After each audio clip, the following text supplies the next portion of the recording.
Hey guys, tonight we slip on our most dramatic robes and wander straight into the wild, noisy heart of ancient Athens, where the air smells of wine, fresh earth, and something suspiciously like roasted goat. The moon is rising over the Acropolis, but you're not drifting off to sleep just yet. Instead, you're pushing your way through a crowd of rowdy Athenians, all headed toward the festival of Dionysia, a days-long party so rowdy, so unhinged, and so central to city life that it birthed an art form, Greek drama. You're squinting into torchlight, tripping over someone's sandal, and trying not to get run over by a procession of flute players and citizens painted like satyrs. Reality check, you probably won't survive this without picking up a headache, a few strange stories, and a very powerful appreciation for drama, both on and off the stage. So, before you get comfortable, take a moment to like the video and subscribe, but only if you genuinely enjoy what I do here. While you're at it, post your location and local time in the comments. I want to know where in the world you're tuning in from, even if it's not 5th century Athens. Now dim the lights, maybe turn on a fan for that soft background hum, and let's ease into tonight's journey together. The spring air is soft, but the city is not. You trudge along ancient roads, sandals, slipping on dusty stones. Every citizen seems swept up in a nervous excitement, because the Dionysia is no ordinary holiday. It's a heady mix of religious devotion, civic pride, and an excuse for collective chaos. Imagine Mardi Gras, the Super Bowl, and the Oscars rolled into one, then doused with wine and left to ferment under the Mediterranean sun. At the heart of the festival is Dionysus, the god of wine, madness, ecstasy, and somewhat ironically, theatre. The city holds the Dionysia each year to honour him, which means for several days, everyone from stonemasons to statesmen ditches work, dresses up, and parades through the streets in his name. It's the original out-of-office message, sorry, can't talk, worshipping Dionysus. A mainstream historical fact. The Dionysia started as a small rural festival, but by the 5th century BCE, it was a city-wide extravaganza. Theatrical competitions were its beating heart. Playwrights would present new tragedies and comedies, actors would strut and bellow, and the city's finest critics, which is to say everyone, would offer their opinions in true Athenian style, loudly, often, and without mercy. You catch sight of the opening procession, a raucous, winding line of musicians, priests, politicians, and citizen choruses, all making their way up to the theatre. At the front, there's a statue of Dionysus himself, gleaming in the torchlight, being wheeled in on a ceremonial cart. Some people sing, some shout, some have already started on the wine. The crowd is a sensory buffet. The smell of olive oil lamps, the glitter of gold jewellery, the sound of goatskin drums, and the shrill pipes of the aloes. You'd better watch your step. The festival is famous for its lack of inhibitions, at least for the men. There's laughter, lewd jokes, and the occasional squabble over who gets the best seat. Children run underfoot. Vendors hawk honey cakes and figs, and the city's wealthiest citizens sponsor enormous floats and choruses to show off their generosity and maybe win a little political clout. If you're expecting a polite modern theatre crowd, think again. Everyone's packed in, elbow to elbow, and nobody's afraid to let you know what they think. The Dionysia is democratic, in a shouty, snack-throwing sort of way. Historians still argue whether the festival's wild energy was a way to let the city blow off steam, a ritual release valve, or simply an excuse for a week-long party that just happened to invent Western drama. Suddenly, the mood shifts. A group of priests leads the crowd in a solemn sacrifice, a goat offered to Dionysus as thanks for last year's harvest and in hopes of a good show. The animal's blood is poured on the altar, smoke rises, and for a moment everyone is silent.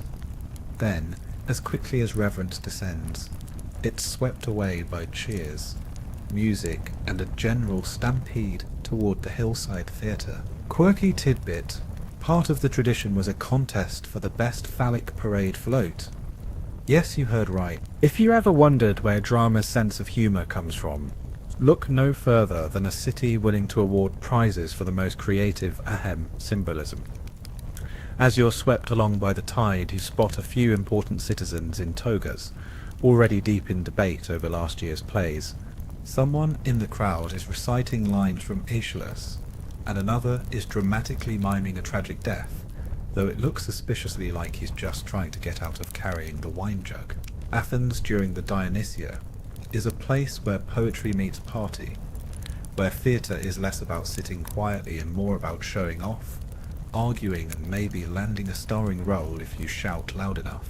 Historians still debate just how much the average Athenian understood of the more philosophical plays. Some say the crowd was too drunk to follow subtlety. Others argue that even the poorest citizen could quote Euripides after the third day. Either way, you're in a city where drama is king, and everyone's a critic. The night grows late, but sleep is a distant memory. Lanterns flicker, lyres strum, and the city of Athens pulses with excitement, anticipation, and a healthy dose of anxiety over who will win the next big prize. As you glance up at the moonlit Acropolis, you realize, tonight you're not just a spectator, you're part of a centuries-old tradition, one that blends ritual and revelry, sacred and profane, in a way only the Greeks could master. You wake with the first blush of sunlight creeping across the city's marble stones, the air still cool and filled with the faint scent of yesterday's wine and olive oil. Today, you're part of the city's great migration, thousands of people winding their way up the slopes of Athens toward the open-air theatre. Your sandals slap against smooth rock as you climb, blinking in the morning light, squinting at the immense horseshoe of stone seats carved into the hillside. No velvet curtains, no chandeliers, no plush red cushions. Here theatre is pure spectacle, nature as the grandest backdrop, and the audience arranged in careful democratic disorder. The theatre of Dionysus sprawls out before you, thousands of seats stretching from the orchestra at the bottom all the way to the sky. It's part stadium, part sanctuary, and all communal chaos. If you want a good view, you'd better show up early and be ready to elbow your neighbour for it. Mainstream historical fact: Greek theatres were always built into hillsides, using the natural incline to create perfect acoustics and provide seating for up to 17,000 spectators in Athens at its peak. No one worried about ticket stubs. Your place in society often dictated where you sat. Citizens at the front, metics and foreigners somewhere in the middle, women and slaves usually up on the nosebleed tiers. It was theatre for the people, but with a pecking order as carefully orchestrated as the chorus itself. You settle into a hard stone seat and quickly realize the sun is merciless. No shade, unless you brought your own hat or bribed a friend to shield you with a cloak. The actors below are no more protected. The stage is open to the elements, and the show goes on rain or shine, sometimes even in the middle of a spring thunderstorm. You're reminded that theatre here isn't a cosy nighttime affair, but a test of stamina, attention span, and how long you can keep from sunburn. Light joke. If you ever wondered why Athenian skincare was a thing, look no further than an all-day tragedy marathon under a cloudless sky. As the city fills the seats, the anticipation grows. Vendors weave through the aisles selling figs, barley cakes, and honeyed wine. Children squabble, old men argue about last year's performances, and a few people mutter anxiously about the weather, glancing at the horizon for signs of Zeus's mood. The city's officials, draped in their finest, drop down to the front rows. If you're lucky, you'll spot a famous general or a playwright nervously fidgeting with their laurel wreath, secretly praying for applause. You notice the orchestra, a circular space at the foot of the seats, where the chorus will soon stamp and sing. Behind it, the skein, a simple backdrop of painted boards, or stone, sets the scene for gods, heroes, and the occasional rampaging monster. No trapdoors or revolving stages yet, just clever use of space, light, and the boundless imagination of a crowd eager for a story. Historians still argue whether the Greeks were obsessed with perfection or simply practical. Theatres weren't just places to watch plays, they were communal hubs, venues for debate, religious rituals, and the occasional political showdown. The acoustics are so good, you can hear whisper from the stage all the way in the back row. Try that at your next open-air concert. Quirky tidbit: the Theatre of Dionysus was so famous that tourists from other cities would make the trek just to see its marvels.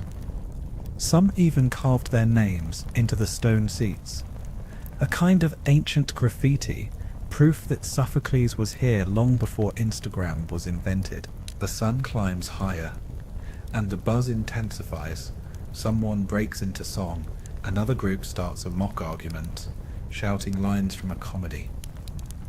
You realize there's no hush before the curtain, no gentle dimming of lights to cue the start. When the festival begins, it erupts all at once. Drums pound, flutes wail, and suddenly the whole city is swept up in a wave of sound and anticipation. Sitting there, surrounded by voices and laughter, with the Parthenon glowing gold above, you can almost forget how uncomfortable the seats are. This is more than entertainment, it's Athens itself, laid bare and noisy, every joy and worry echoing off the stones. Historians still debate just how democratic these mass gatherings really were, but no one can deny the thrill of being part of a spectacle that belongs to everyone, even if only for a day. As the first actors take the stage, you lean forward, squinting against the sunlight, ready to be swept away. The heat, the noise, the wild swirl of faces. Here, theatre isn't an escape from life. It's life magnified, sunburned, and unforgettable. As you settle onto your sun-warmed slab of stone, your eyes are drawn to the commotion at the edge of the orchestra. A cluster of actors, barely distinguishable from the crowd a moment ago, is transforming before your eyes. They slip behind a makeshift screen and emerge almost unrecognizable. Enormous painted masks now cover their faces, their features exaggerated, gaping mouths, furrowed brows, wild eyes. They stride with measured purpose, each step weighted by the drama of the moment. Welcome to the world of Greek theatre's most iconic invention, the mask. Mainstream historical fact: every actor on the Greek stage wore a mask, crafted from linen, wood, or even cork, coated with a thin layer of plaster, and painted with vivid colours. Masks weren't just a fashion statement, they were essential. They allowed actors to play multiple roles, to project their voices through open mouths that acted like built-in megaphones, and to broadcast expressions clear to the farthest row. In a theatre that could seat thousands, subtlety was left at a hero's anguish, a villain's glee, a god's fury, all larger than life, all painted in bold strokes. You lean forward, studying the transformation. The masks are paired with towering wigs and padded costumes. A small, slim man suddenly becomes a thundering king. A burly farmer turns into a tragic queen. You can't help but chuckle at the sight, a little like watching your most serious uncle try on a Halloween costume that's just a touch too dramatic. The actors move in stylized gestures, their arms sweeping, their voices booming, their feet tracing careful patterns in the dust. Quirky tidbit: some of the most popular masks weren't for tragic kings or fearsome gods, but for everyday characters: the boastful cook, the gossipy old woman, the lovesick youth. Comedies especially loved these types, letting the audience laugh at themselves, their neighbours, and anyone foolish enough to think the world made sense. Some masks even had moving parts, a wiggling eyebrow or a comically oversized tongue, ready to flop out during a particularly bawdy joke. The actors, hidden behind these faces, find a strange kind of freedom. You realize that with a mask on, you can say things you'd never dare otherwise. You can insult the city's politicians, mock the gods, or confess to crimes no one would admit in daylight. Masked, you're both yourself and someone else entirely. Historians still argue whether this anonymity made Greek theatre a force for social change, or just gave people an excuse to let loose in ways their mothers wouldn't approve of. Masks also played with mystery. In the flicker of torchlight, with the chorus singing and the crowd roaring, you start to lose track of who's who. Was that the same actor who played the tyrant in the last play? Did the woman wailing over her lost son just cackle as a scheming slave?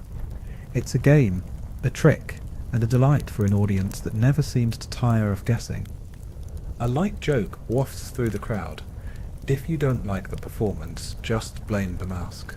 After all, no one wants to insult their neighbour if he's moonlighting as a chorus member or wearing the grumpy grandpa mask from last year's tragedy. You watch as the actors perform their opening dance, the sun glinting off their elaborate costumes, dust swirling at their feet. The sound of their voices, amplified by mask and open mouth, rises to the very last row. For a moment you imagine what it must be like to play a god, to become someone else, to stand before thousands and be met not by polite applause, but by a chorus of laughter, tears, or sometimes a shower of olives and the occasional flying fig. Masks weren't only for the actors. The city itself was a kind of mask.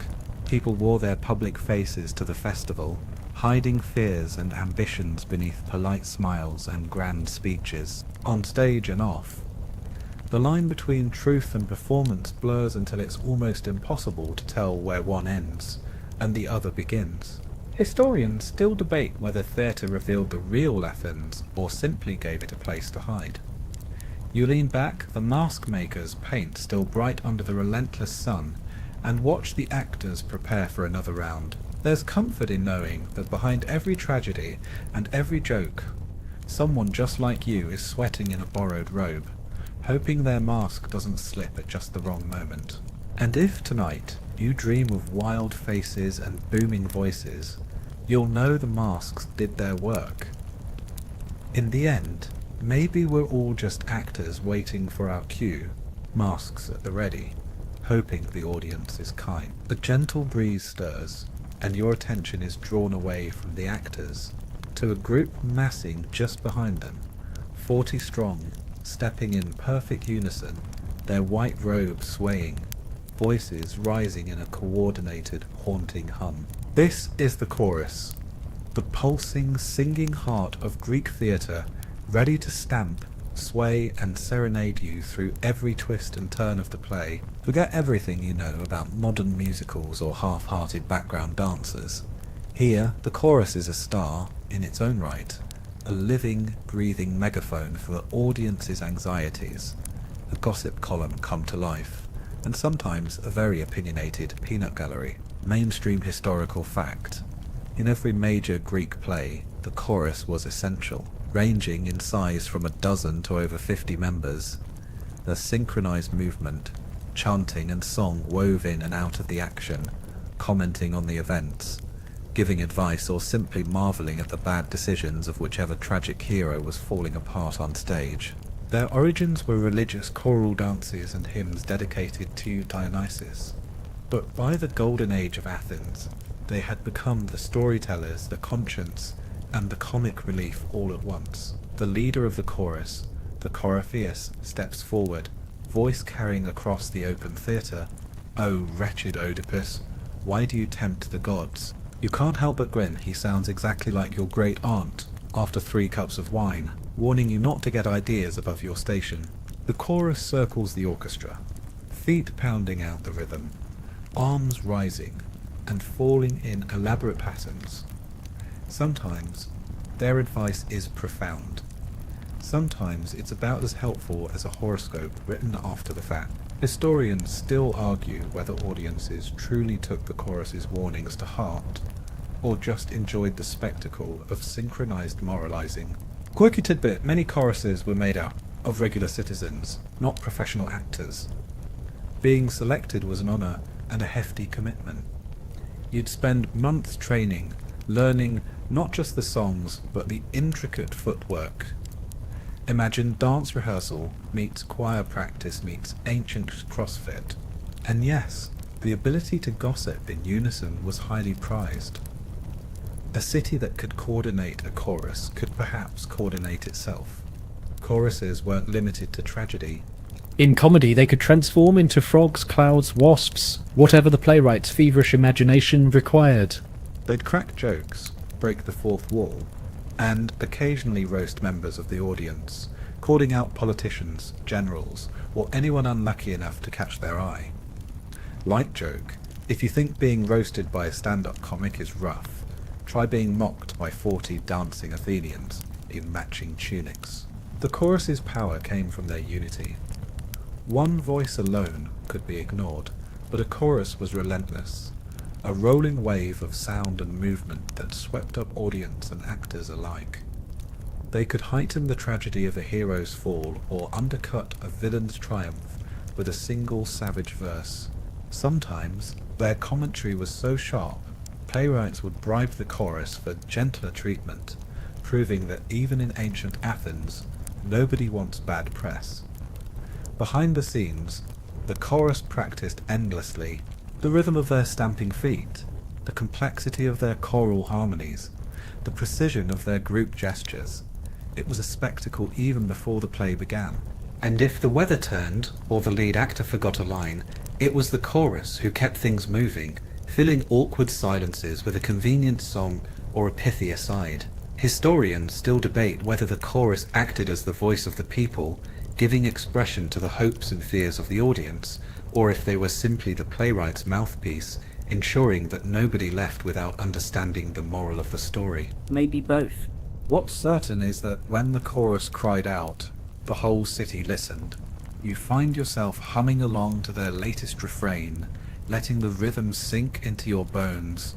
The chorus has a way of making the ancient world feel closer, their voices echoing through centuries, inviting you to join the dance, the song, the endless human drama. And if, in the morning, you wake with a tune stuck in your head or a sudden urge to narrate your life in verse, well, you can blame the chorus for that. The sun beats down as the first drama unfolds, and you brace yourself for emotional whiplash. Welcome to the most competitive showdown in ancient Athens, tragedy versus comedy. On one side, actors wail and wring their hands, cloaked in the heavy woes of myth and fate. On the other, a new troupe is waiting backstage, painted faces already twisting into exaggerated grins, ready to toss jokes into the crowd like pomegranates at a harvest festival. Tonight you're in for both tears and laughter, and a few moments of squirming in that stone seat, unsure if you're meant to gasp, giggle, or just hope the play ends before your legs fall asleep. Mainstream historical fact: the heart of the Dionysia was a fierce contest between tragedies and comedies. Tragedy came first. Think stories of doomed kings, vengeful gods, lost children, and families cursed for generations. After days of sorrowful catharsis, comedy arrived like a breeze off the Aegean, bawdy, satirical, and shockingly direct. Both forms were essential, but only one could win the festival's coveted prizes: crowns of ivy, public acclaim, and sometimes a few centuries of literary immortality. You lean forward as the first tragedy begins. The actors are monumental, masked faces painted with sorrow, their voices tumbling through the theatre. The story is familiar: pride, punishment, hubris. The chorus groans in sympathy, the audience dabs their eyes, or pretends to, and somewhere behind you an old woman mutters, "Well, he should have listened to the gods." Historians still argue whether tragedy genuinely purged the soul, as Aristotle claimed, or if the audience just relished the chance to gossip about mythical disasters. But then the mood shifts. A new chorus bursts onto the stage, this one painted in greens and blues, masks contorted into leers and smirks. Comedy has arrived, and suddenly the audience is cackling, Jokes fly, slapstick abounds, and the city's leaders are mercilessly lampooned. Someone tosses a handful of olives. The group of teenagers roars with laughter at a joke about taxes. Some things never change. The comedic chorus breaks into song, their rhythm and rhymes poking fun at the very tragedies that played earlier. Right joke. In Athens it said, if you couldn't laugh at yourself, don't leave the house. Quirky tidbit. Comedies often featured parabasis moments when the chorus dropped the mask of the play and addressed the audience directly, sometimes giving the playwrights actual opinions on politics or city life. Imagine pausing Hamlet so Shakespeare can rant about Elizabethan taxes. It's fourth wall breaking before fourth walls even existed. The contest is real, and the audience is invested. Boos and cheers rise and fall. Playwrights nervously count the laughs, the tears, the moments of silence. Prizes are handed out in public ceremonies, with the city's top officials presiding. Winning isn't just a matter of civic pride, it's political capital, future sponsorship, and dinner invitations from the city's elite. Historians still debate which form had more cultural impact. Did tragedies shape the city's conscience, or did comedies keep its spirit alive? Perhaps both. Each genre left its own mark. Tragedies teaching the dangers of pride and the inevitability of fate. Comedies giving Athens permission to laugh at itself, to question, to resist with a wink and a song. You watch enthralled as one play morphs into the next, the city swept up in emotional. For every sob, a chuckle. For every ominous prophecy, a punchline. The stone theatre becomes a crucible for every feeling imaginable. By the end, you're exhausted, emotionally spent, but also strangely satisfied. Here, in the blazing sun and the dust of Athens, the Greeks discovered the ancient and oddly modern truth that you can't have tragedy without comedy, or comedy without a little tragedy. As the crowd spills out into the twilight, the echoes of laughter and tears linger. Your face hurts from smiling, your eyes sting from crying, and you realize you wouldn't have missed this for anything, even if you're not sure whether you should be cheering, weeping, or just clapping for the next round of snacks. The crowd has barely had time to recover from its collective roller coaster when a new tension crackles in the air. The arrival of the festival's true celebrities, the playwrights, forget the image of quiet poets scribbling in solitude. Here playwrights are stars, rivals, and depending on the day, the city's favourite targets for both adulation and outrage. You scan the theatre and spot the laurel-crowned heads of Athens' dramatic royalty: Aeschylus, Sophocles, Euripides, Aristophanes. Each one is a legend, a personality, and a master of their own brand of stage magic. Mainstream historical fact: the Dionysia and other theatre festivals gave rise to some of the world's greatest playwrights. Aeschylus, the father of tragedy, introduced the second actor and grand themes of justice and fate. Sophocles added a third actor and refined the tragic arc, making Oedipus a household name, and giving Freud future nightmares. Euripides, ever the provocateur, broke taboos, making heroes flawed, women powerful, and gods questionable. On the lighter side, Aristophanes reigned as king of comedy, writing political satires so sharp they sometimes got him in trouble with the law. Each playwright brought something new, raising the stakes and raising eyebrows. You're nudged by your neighbour, who points out a robed figure nervously chewing his stylus. Is it Aeschylus muttering lines for his next grand trilogy? Or maybe Sophocles, flashing a winning smile, already schmoozing city officials for better festival slots? The theatre is as much a stage for ego as for art. Light joke. In Athens, if you wanted to see drama off stage, just seat two playwrights next to each other and mention the word innovation. Quirky tidbit. Playwrights didn't just write, they directed, acted, and sometimes even performed as chorus leaders. Rehearsals were intense, with the city's pride and their own reputation on the line. In a world without copyright, Plagiarism and parody were common. Plays could be borrowed, rewritten, or gleefully mocked the following year. The city buzzed with rumours. Who would win? Who would flop? Who would scandalise the audience? With an unexpected twist. The competition was cutthroat. Prizes were awarded by a jury of randomly selected citizens. Imagine having your fate decided by a group that included everyone from poets to goat herders.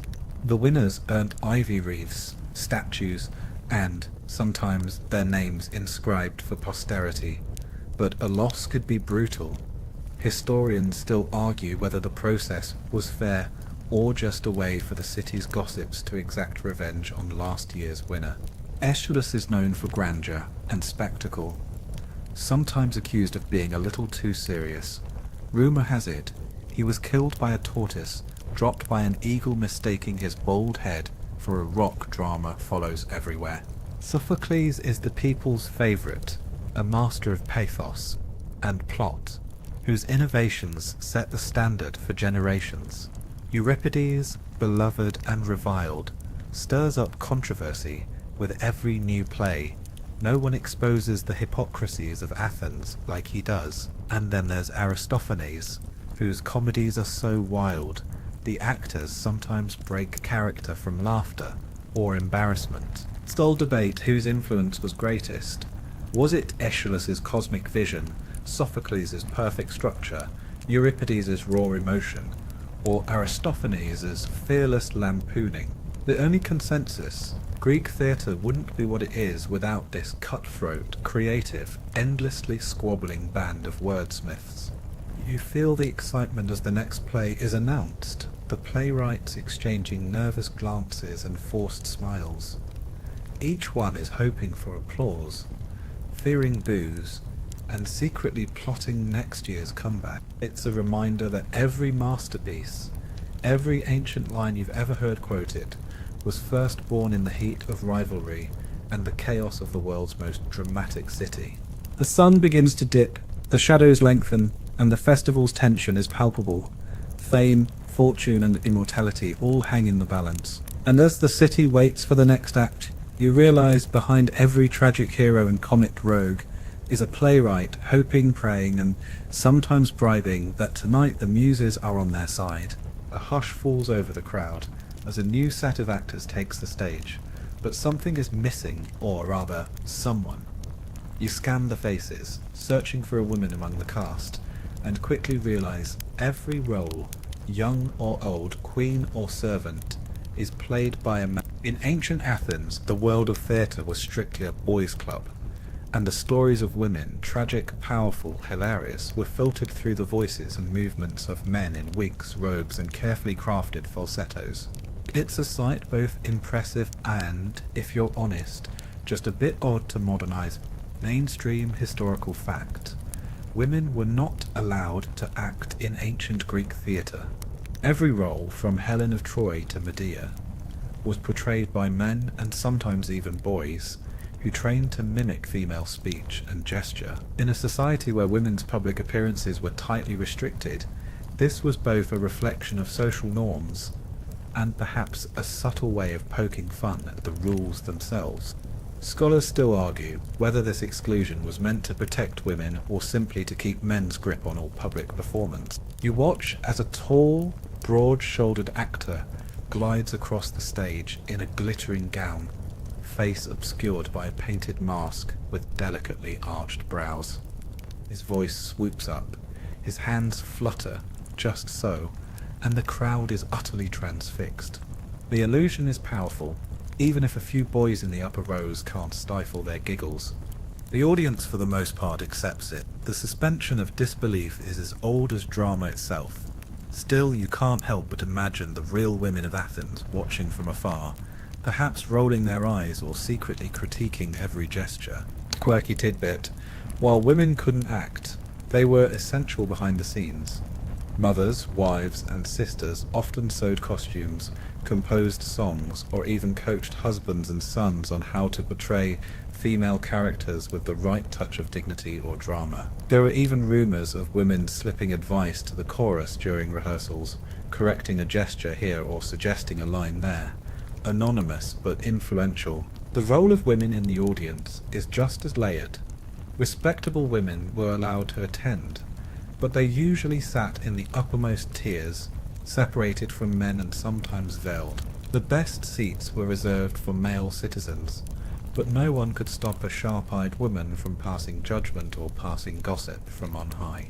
Historians still debate how much women actually enjoyed these stories, or whether they saw them as one more public spectacle where their own voices were absent. Meanwhile, the stories themselves were often centered on women: queens, wives, daughters, witches, and slaves. Tragedy and comedy alike mined female experience for drama and catharsis, sometimes with surprising nuance, sometimes for cheap laughs. The paradox is hard to miss. Women's stories were everywhere, but women themselves were behind the mask, off stage, or simply out of sight.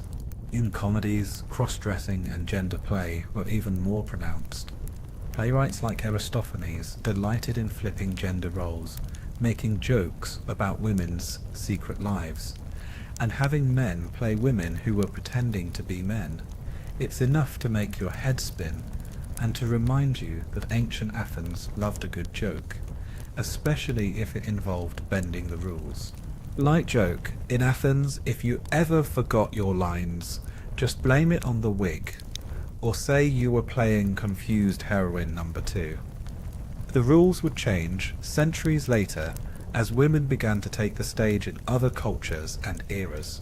But here, in the heart of the world's most famous theatre, the gender line is both strict and strangely fluid, masked and mimed, hidden and hinted at, all at once. You watch as the Queen delivers her tragic monologue, every word written by a man, spoken by a man, but echoing with centuries of unspoken dreams and disappointments. It's a reminder that even in a world built on performance, some truths must be imagined, borrowed, or stolen to make their way into the spotlight. The sun dips lower, the stories grow more complex, and the crowd shifts restlessly. The festival rolls on, and behind every mask you sense another layer, a secret, a longing, a joke only half told. As dusk softens the edges of the city, you can feel the festival's energy ripple outward, tugging every citizen, rich or poor, citizen or slave, toward the theatre. But this gathering is more than a love of stories or spectacle. Here, in the stony shadow of the Acropolis, drama is woven into the fabric of Athenian democracy itself. Each laugh, gasp, and groan is part of a civic ritual, a space where politics, participation, and art all tumble together. If you've ever doubted the power of performance to shape a city, Athens is about to prove you wrong. Mainstream historical fact: theatre was a cornerstone of Athenian democracy. Attendance at the Dionysia wasn't just entertainment, it was a civic duty. Every free male citizen was expected to show up, and the city even subsidized tickets for the poor. The front rows were reserved for officials, heroes, and priests, a who's who of Athenian leadership. Between performances, political announcements and honours were handed out. Sometimes votes were taken right there in the theatre. The Greeks took the idea of theatre as public forum and ran with it, making sure everyone had a stake in the drama unfolding on stage. You glance around and notice the careful choreography of Athenian society at work. A newly elected general is presented to applause and a few good-natured boos. A priest receives a crown for service to Dionysus. The city's treasurer rises to read out donations and announce which citizens have sponsored which choruses. There's always a little suspense. Would-be donors compete for honour, and the crowd remembers who was generous last year. The theatre is part stage, part parliament, part ancient equivalent of the town square. Quirky tidbit: playwrights often use their scripts to needle politicians, poke fun at civic leaders, or debate the burning issues of the day. Comedies, especially, took aim at everything from tax policy to foreign wars to the latest legal scandals. You get the sense that, in Athens, a sharp joke from the chorus could do more than a speech at the assembly. But politics wasn't confined to the script. Civic identity permeated the entire festival. The procession itself was a display of unity and competition, as tribes marched together in colourful ranks. The contests between playwrights became contests between neighbourhoods, families, and political factions. Winning brought glory not just to the artist, but to everyone associated with them. Historians still argue whether theatre truly democratized the city, or just gave the illusion of participation while real power remained with the elite. Perhaps both are true. Certainly, the crowd could be unruly, and its voice could turn against leaders or policies in a moment.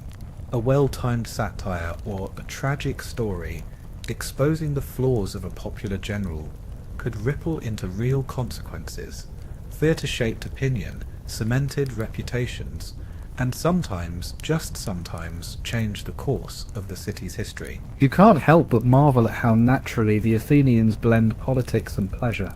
As a new play begins, the chorus greets the city's leaders with both reverence and mockery, blending sacred duty and irreverent fun. During a lull, a magistrate reads out a new law, and the crowd debates its merits with the same fervour they bring to the plot's latest twist. A light joke makes the rounds. If you want to avoid jury duty, just claim you're rehearsing for the Dionysia. There's truth to it. The boundary between civic work and civic play is delightfully porous. The sky deepens, torches flicker, and the theatre seems to pulse with a collective will. A city telling its own story, judging its own actions, and at least for tonight, finding meaning in shared laughter and sorrow. You realise that here the fate of Oedipus or Lysistrata is more than a story. It's a mirror, a lesson, and sometimes a warning. The chorus warns of pride, the audience murmurs agreement, and a politician shifts in his seat, pondering tomorrow's votes. Historians still debate whether democracy made the theatre, or the theatre made democracy. What's certain is that in this stony amphitheatre, every laugh and tear is a thread in the tapestry of the world's first great experiment in self-rule. The night grows richer, voices rise and fall, and as the next play begins, you find yourself a little more invested, not just in the fate of the characters, but in the fate of the city, and perhaps in your own part within this ancient, noisy, endlessly fascinating crowd. Just as you're settling back in your seat, wiping away a stray tear or a giggle from the last play, an official stands and announces the most anticipated event of the festival, the contest. This isn't just applause and a bouquet of olives. This is a full-scale dramatic showdown, where playwrights, actors, choruses, and entire neighbourhoods vie for glory, prizes, and the bragging rights that will echo through Athens for years to come. Get ready for a spectacle where a single performance can make or break a legend. Mainstream historical fact. Theatre festivals like the Dionysia and Lunaria weren't just about putting on a show. They were fierce competitions. Each playwright submitted a tetralogy, 3 tragedies and 1 satyr play, while comic playwrights submitted their wittiest, bawdiest scripts. A randomly chosen jury, sometimes as large as 10, sometimes as small as 3, decided the winner. Prizes ranged from wreaths of ivy or gold to banquets and lifelong fame. The process was public, and the stakes were high. You glance around and see the tension on every face. Playwrights pace the aisles, choruses huddle for last-minute pep talks, actors mutter lines under their breath, supporters wave banners or toss flowers, and you catch the gleam of hopeful eyes from every corner of the theatre. Some families have staked their reputations on the success of a single chorus member. And neighbours nudge each other. That's my cousin's son. If he flubs his solo, we'll never hear the end of it. Quirky tidbit. The contests were so cutthroat that cheating wasn't unheard of. Stories survive of bribed jurors, rigged lots, and city officials who just happened to favour a particular poet. The city's gossips watched closely, ready to pounce on any hint of favouritism. A comic chorus might even slip a sly jab into their performance. May the jury be as honest as their mothers claim. The climax of the festival comes when the winners are announced. Cheers erupt, tears flow, and the losers slink off to plot next year's comeback. The city throws parades, honours, and for the victors a level of celebrity that rivals today's pop stars. The playwright is awarded a place in the city's collective memory. His name, his hits, his themes woven into the very identity of Athens. Historians still argue whether these contests encouraged artistic innovation or just more elaborate scheming. Either way, the competition was intense, and every performance could tilt the balance. But the pressure doesn't end with the curtains fall. A bad performance could mean more than wounded pride. It might spell the end of a playwright's career, the ridicule of an entire neighbourhood, or a sharp drop in status for sponsors and families. Light joke. In Athens, you could recover from losing a goat, but losing the chorus contest was the real family shame. Sometimes, contests took unexpected turns. An underdog playwright could upset a favourite, or a first-time actor could steal the show. The stories of dramatic victories and upsets became part of the city's lore, retold in markets, banquets, and bedtime stories for years to come. Historians still debate whether these dramatic contests were more about civic unity or civic rivalry. Was the theatre a way to bring Athens together, or just a new battleground for old feuds? The answer, as always, is a little of both. The sun sets on another day of drama, laughter, and fierce competition. As the winners are crowned and the city erupts in celebration, you find yourself swept up in the excitement. For all its rivalry and politics, there's nothing quite like the electric energy of an entire city, united in the worship of story, spectacle, and the hope that just this once, your chorus will hit every note, and your playwright will bring home the prize. As night wraps the city in velvet, a hush falls over the audience. The flicker of torchlight reveals a stage set, not with grandeur, but with ingenious simplicity. You lean forward, eager to spot the next bit of stage magic. Greek theatre may not have boasted lasers or trapdoors just yet, but it was home to a treasure trove of clever tricks, visual gags, thunder-making machines, and grand illusions that made gods descend from the sky and monsters lurch from the wings. If you thought ancient drama meant dull staging, Athens is about to prove you wrong. Mainstream historical fact: the Greeks invented and perfected many theatrical special effects. The most famous was the Mechane, a giant crane used to hoist actors playing gods high above the stage, allowing them to fly in for a dramatic rescue or divine pronouncement. The audience would gasp as Apollo or Athena appeared out of thin air, setting the standard for plot twists and deus ex machina endings for centuries to come. You watch as a stagehand, half hidden behind the scene, works a system of pulleys and ropes. A masked Zeus swoops above the chorus, cloak billowing, thunder booming from a cleverly disguised sheet of metal. Other actors stomp across the wooden boards to mimic the march of armies, or the collapse of palaces. The orchestra erupts with a crash. Someone's just let loose a bundle of pebbles into a copper bowl, and suddenly it sounds like a raging storm. Quirky tidbit: Greek theatres also had the ekkyklema, a wheeled platform rolled out to reveal offstage action, like the aftermath of a bloody scene, helpful in a city where showing violence on stage was frowned upon. For an extra jolt, some productions used fire fountains and elaborate painted scenery to whisk the audience from Mount Olympus to the depths of the underworld in a matter of minutes. The crowd eats it up. Every clever trick is met with cheers, gasps, or, if things go wrong, riotous laughter. It's not all awe and wonder. Sometimes the machinery fails, leaving a god dangling awkwardly, or a monster's head rolling off in the wrong direction. Light joke: in Athens, it's said that the gods descend from the sky, unless the ropes tangle, in which case they descend on the stagehands instead. Historians still argue whether these effects were meant to dazzle or simply solve staging problems. Was the McCain about impressing the audience, or just a handy way to wrap up a play when the plot got out of hand? Either way, Athenian ingenuity was unmatched. Scenery was minimalist but meaningful.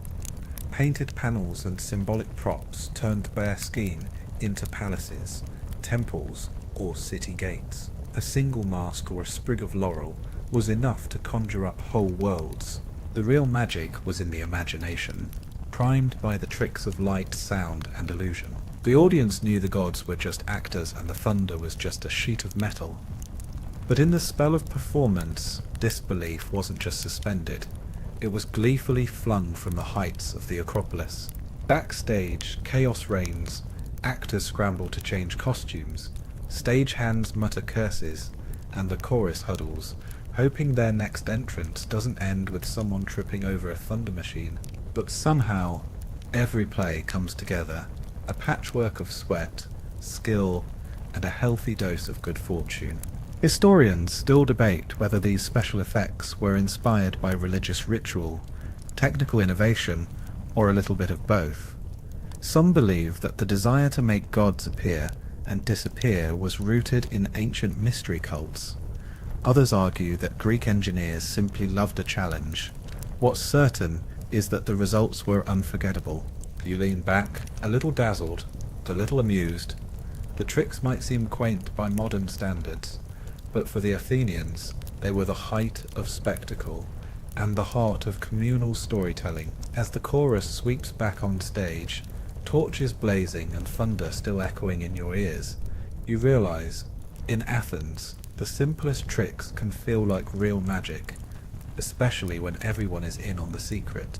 It's well past midnight and the air is humming with leftover excitement. But as the crowds begin to thin and the theatre's torches sputter, there's a different drama unfolding in the shadows, one the audience rarely sees. Backstage, among the tangle of robes, wigs and clattering props, the real play never stops. Rivalries smoulder, alliances form and crumble, and every actor, chorus member and stagehand is tangled in a web of competition, ambition, and nerves. If you thought the tragedies on stage were complicated, wait until you glimpse the chaos behind the scenes. Mainstream historical fact: the ancient Greek theatre was as much a crucible for personal drama as for public performance. Actors trained for months, often in groups that doubled as close-knit families and bitter competitors. Playwrights and directors juggled egos and tempers, knowing a single misstep on stage or off could spell disaster for the whole production. Backstage was a pressure cooker of hopes, rivalries, and last-minute improvisation. You step behind the scene, and the energy changes, actors pacing, mumbling lines, some rehearsing gestures in front of polished bronze mirrors. One is weeping, another is cursing the chorus for stepping on his best line, and somewhere, a boy is frantically searching for a missing mask. The wardrobe mistress barks orders, the stage manager attempts to herd everyone into order, and the musicians tune their flutes with the haunted look of people who know they'll be blamed if the next entrance is off-key. Quirky tidbit. It's said that the greatest Greek actors had a signature move, a dramatic hair toss, a thunderous foot stomp, or a tragic cloak swirl. Some even had groupies, eager to catch a glimpse backstage, and maybe, just maybe, borrow a prop as a lucky charm. If an actor's sandal broke, or his voice cracked during a crucial monologue, it could be the stuff of local legend, or endless teasing from the chorus for years to come. Backstage gossip is a sport of its own. The chorus whispers about a certain actor's nerves, while rival playwrights trade barbs about who's really the genius behind that clever twist in Act 3. The city's high society might be fixated on the contest's outcome, but those in the wings are living for tonight's backstage drama. Light joke. In Athens it's said you haven't truly made it as an actor until someone in the chorus invents a rhyme about your worst stage fright. As real risk in the wings. Stagehands fumble with pulleys, knowing that a single mishap can send a god crashing down, or a monster failing to appear. Some accidents become as famous as the plays themselves. A hero who loses his wig mid-speech, a prop sword that won't unsheath, a chorus that forgets their lines, and invents a song about figs instead. Historians still argue whether the backstage camaraderie was genuine friendship or simply tactical alliances. Did the months of grueling rehearsal and shared anxiety build real bonds, or did the fierce competition for roles and praise breed only resentment? Probably both, depending on the day and the personalities involved. The tension spikes before a big entrance. An actor stands, trembling slightly, eyes closed as he recites his lines for the 100th time. The chorus readies their cues, checking tunics and sandals, shooting nervous glances at the prop table. In these moments, ancient Greek theatre is less about glory and more about survival. Will the play come together? Will the lines be remembered? Will the crowd laugh or boo? Yet for all the drama, the sense of community is real.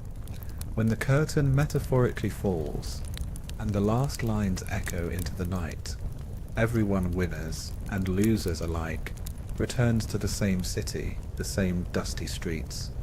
A shared story, a shared memory, a shared exhaustion. Historians still debate whether these backstage dramas mattered more than the plays themselves. But as you slip out from behind the skein, the first rays of dawn lighting the Acropolis, you sense that every tragedy and every comedy is shaped as much by what happens out of sight as by what's seen under the Athenian sun. You walk home through empty streets, the laughter and tension of backstage clinging to you like the smell of old robes and fresh paint, already looking forward to the next act on stage or off. Dawn creeps over Athens, painting the stones gold, and you find yourself marvelling at the names and legends that have survived centuries. Some playwrights are known to every schoolchild, their words inscribed in marble and memory. Others have faded, their stories lost to time, their scripts surviving only in rumour and battered fragments. Yet their ghosts still linger here, in the way each new performance echoes lines written long ago. Tonight, you get to eavesdrop on the secrets, quirks and legacies of the men who wrote the very soul of Greek theatre. Mainstream historical fact: the great playwrights, Aeschylus, Sophocles, Euripides and Aristophanes, changed the world of theatre forever. Aeschylus, often credited as the father of tragedy, is said to have written over 70 plays, though only a handful remain. Sophocles penned more than 100 plays, introducing innovations like the third actor and painted scenery. Euripides shocked audiences by twisting myths and exposing the rawness of human emotion. And Aristophanes, the undisputed master of comedy, lampooned politicians, philosophers and the audience itself. Their words shaped drama from Athens to Broadway. But for every name remembered, a dozen have vanished. Most plays are gone, their scripts lost to fire, flood, or the apathy of future ages. Historians still argue whether these forgotten works were brilliant, boring, or simply unlucky. Sometimes, only a line or a title survives, just enough to spark curiosity and endless speculation. It's like finding a single shoe and trying to imagine the whole parade. Quirky tidbit: the playwrights themselves were celebrities, their likenesses carved into busts and coins. Some had notorious tempers, legendary drinking habits, or rumours of strange habits. Sophocles was said to never revise a word, while Euripides lived in a cave outside the city to escape critics. Playwrights often inserted themselves into their own plays as characters, and Aristophanes delighted in writing cameos for his rivals, sometimes flattering, sometimes not so much. You hear old stories from locals about the way playwrights would roam the city, reciting lines to the olive trees or performing snippets for anyone who'd listen. Many made enemies as well as friends, their reputation swelling with every festival. To win at the Dionysia meant more than fame. It was a kind of immortality, a chance to outlive even the grandest temples or statues. Like joke, in Athens, Your play might be lost to time, but your worst review would last forever. The creation of a play was a monumental task. A playwright had to compose hundreds of lines, train the chorus, work with musicians, and coordinate with city officials. The deadline was absolute. If your script wasn't ready, someone else took your place. The stress could drive men to brilliance, or, occasionally, to disappear mid-festival. Rumour had it one poet faked his own illness to avoid a disastrous premiere. Historians still debate whether the surviving plays represent the best of Greek theatre, or just the luckiest. What if a masterpiece was performed on a rainy day to a half-empty theatre and vanished forever? What if the greatest line ever written blew away in the Aegean wind? You stroll past the statues of these legendary writers, wondering which of today's stories will survive and which will vanish with time. It's a humbling thought and a reminder that theatre is a living thing, reborn with every performance, reshaped with every telling, both anchored in the past and flying loose into the unknown. As Athens wakes and the city returns to its workaday buzz, you carry the voices of the playwrights with you, their wit, wisdom and wild ambition whispering in your ear, proof that in the world's oldest theatre, even the lost lines can still find an echo. You slip back through the theatre gates, just in time for another crowd pleaser. Not the play, but the audience itself. If you thought Athenians were reserved, the roar that greets every performance will set you straight. The theatre is not a place for quiet contemplation. It's an arena of participation, noisy as a market, and unpredictable as a thunderstorm. Here the audience is as much a part of the show as the actors, cheering, jeering, tossing snacks, and debating every line with the fervour of lifelong fans. The show isn't over until the crowd has had its say. Mainstream historical fact. The audience at ancient Greek theatre festivals was famously rowdy. People brought picnic baskets and wine, debated the merits of each playwright, and weren't shy about making their feelings known. The Greeks believed that an engaged audience improved the drama, applause, boos. Even thrown objects could shape the course of a performance. Sitting in the front row was an honour and a risk. You might be showered with praise or pelted with a stale barley cake. The excitement starts before the show. Vendors work the aisles, hawking olives, bread, dried figs, and the occasional honey cake. Groups of friends compare notes, betting on which play will win or which chorus will trip over their tunics first. Once the performance starts, the atmosphere only intensifies. A particularly moving speech can bring cheers and stomping. A flat joke might draw groans, or a chorus of mocking whistles. Quirky tidbits? The Greeks loved audience participation so much that some plays featured audience plants, chorus members disguised as regular viewers ready to stir up laughter or start a wave of applause at key moments. Some playwrights even wrote lines that expected a response. If the crowd was in a good mood, the energy was electric. If not, well, there are stories of actors running off stage in embarrassment, chased by a rain of grapes or fig leaves. You watch as the action pauses for a comic parabasis. The chorus turns and addresses the crowd directly, roasting politicians, mocking the city's fashion, or delivering sly commentary on Athens's latest scandals. The laughter is raucous, and a few in the crowd join in, shouting their own punchlines. One old man in the back seems to have a joke for every scene, a walking, talking commentary track, the kind every city wishes it could mute, but secretly loves. Light joke. In Athens, you haven't truly experienced theatre until someone next to you tries to finish the chorus's line, louder than the actors. Children race through the aisles, women pass snacks and gossip, and old friends reunite over shared memories of legendary performances. Audience members debate the meaning of each scene, sometimes so loudly that the actors pause to let them finish. It's theatre as sport, community ritual, and mass catharsis, all rolled into one. Historians still argue whether the rowdiness improved the art or just made things harder for playwrights. Did audience participation elevate the drama, or did it distract from the work? Perhaps both. What's certain is that the Greek audience left its mark on every performance, a chorus of thousands shaping the experience from the first line to the last bow. As the play ends and the crowd spills out into the agora, you feel the pulse of a city alive with drama. The stories will continue over dinner tables, in taverns, and by lamplight, everyone a critic, everyone a fact. You wander home, the laughter of Athens echoing in your ears, realizing that the best part of the theatre might just be the noisy, joyful, utterly unpredictable crowd that made every night a new adventure. By midday, the Athenian sun glints off the sequins, and silks backstage as another troupe of actors lines up, ready for the world's oldest costume parade. You find yourself mesmerized by the transformation.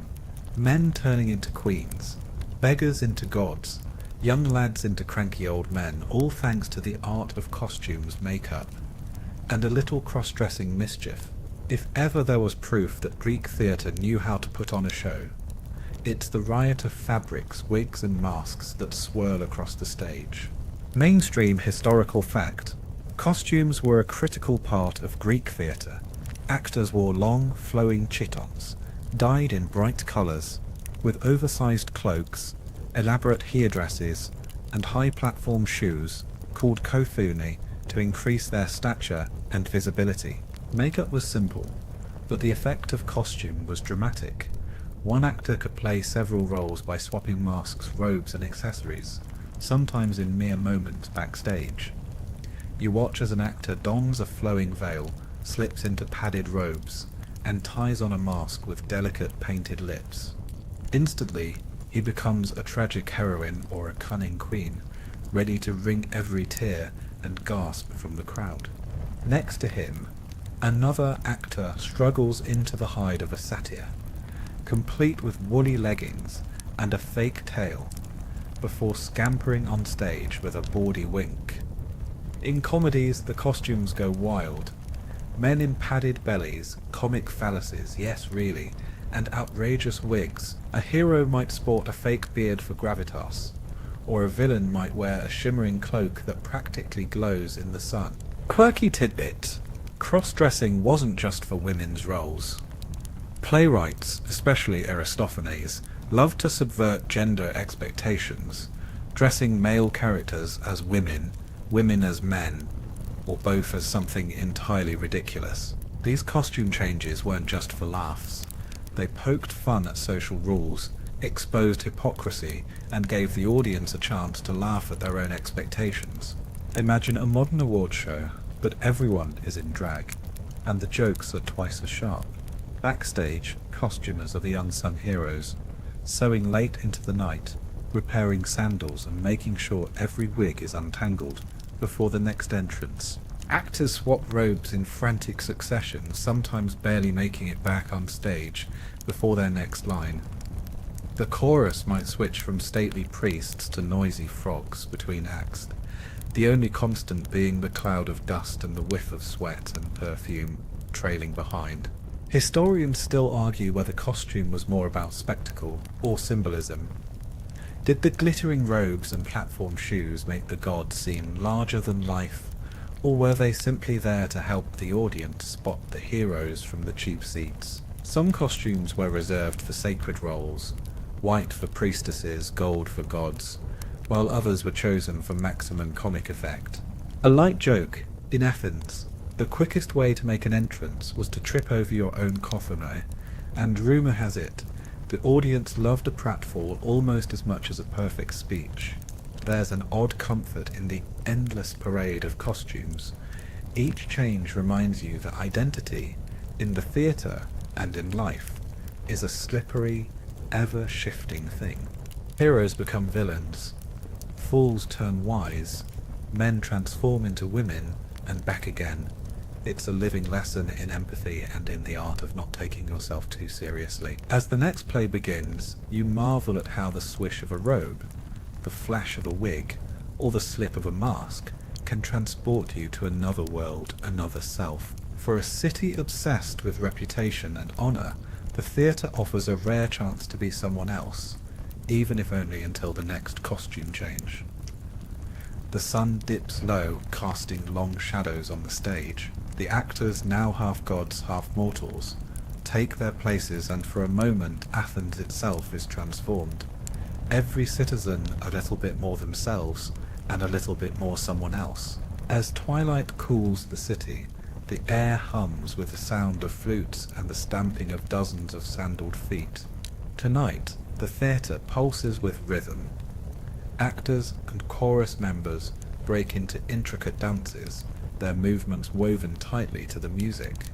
Song and dance are as essential to Greek theatre as the scripts themselves. A vivid musical language that carries the emotion and meaning of every play. If you thought the Greeks sat quietly in their seats, think again. Here, even the tragedies have their own. Mainstream historical fact, music and dance were fundamental elements of every performance. The aulos, a reed instrument somewhere between a clarinet and a double recorder, led the melodies, its sharp notes cutting through the open air. The chorus danced in coordinated patterns, sometimes stately, sometimes wild, as they sang the odes that divided and commented on the drama. The rhythm of feet, the sweep of arms, the arc of voices in harmony, all blended to make every play a living spectacle. You watch as the chorus assembles, their feet pounding in perfect time, arms lifted, masks tilted to catch the last rays of the sun. In tragedies, their movements are slow and solemn, every gesture heavy with meaning.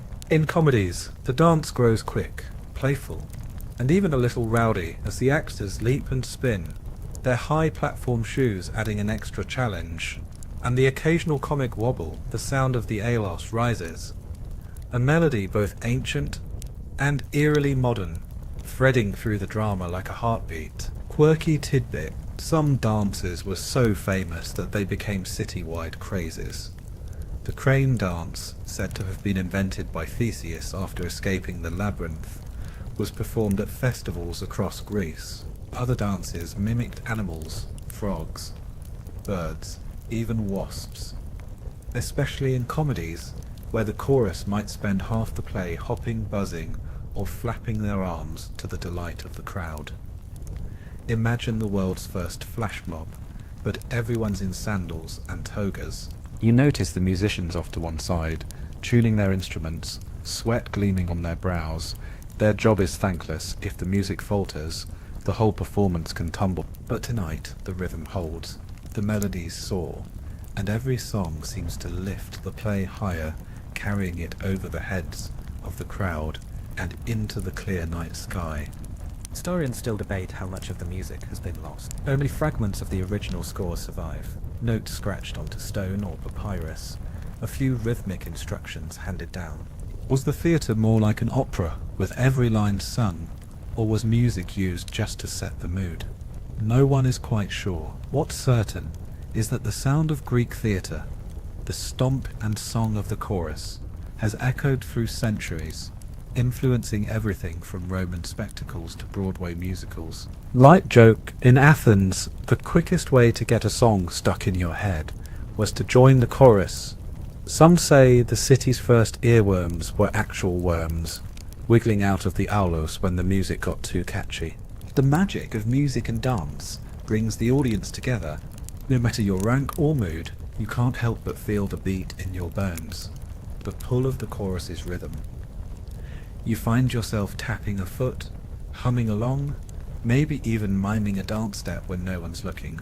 It's a reminder that theatre here is not just seen or heard, it's felt, deep down in the shared pulse of the crowd. As the night deepens, the dances grow more intense, the songs more poignant. You realise that, for all the grand speeches and mighty masks, it's the music and the movement that linger longest, echoes of a city that, for a few days each year, turns life itself into one great communal dance. Night descends, cool and fragrant, as another performance winds down. The festival is many things, contest, spectacle, marathon of emotion, but at its root, it's a sacred ritual, a ceremony for gods and mortals alike. You sense it in the way the actors pause for prayer before stepping on stage, in the offerings made at Dionysus's altar, and in the low melodic hymns that close every day's drama. The origins of Greek theatre are found in religion, and even now, amid laughter and applause, the divine is never far away. Mainstream historical fact. Greek theatre was born from religious ritual, evolving out of ancient choral songs, dithyrambs sung to Dionysus, the god of wine, fertility, and ecstatic celebration.